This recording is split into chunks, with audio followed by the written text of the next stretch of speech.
जेड़े बड़ विपद पड़ते आज्ञा जेड़े बड़ रोग आपन को होती जिते कोर्ट कचेरी की जाऊँ हारी जाऊँ बेपार वाणिज्य कर बेपार वाणिज्य हार मानि जाऊँ बेपार वाणिज्य होनी रोगाग्रस्त सब मेडिकल को डाक्तरखाना को दौड़ी विपद चिंतार सब घरे आज्ञा दिन कटुनी सब लुह गड़ुची आखिरु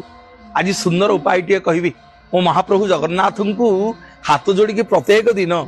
जिते बड़े आपन को समय मिल आज्ञा दिन राति जगन्नाथ को मंत्र जप करेंगे कौन ना नीलाचल निवासाय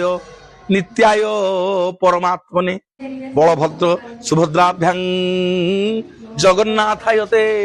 नमो नमो आउ थे कहूँ नीलाचल निवासाय नित्याय परमात्मने बलभद्र सुभद्राभ्यां जगन्नाथाय ते नमो नमो हे नीलाचलवासी हे कांपिल्यवासिनी सुभद्रे हे बलभद्र बड़ ठाकुर हे चक्रराज सुदर्शन विपद पड़ी दुख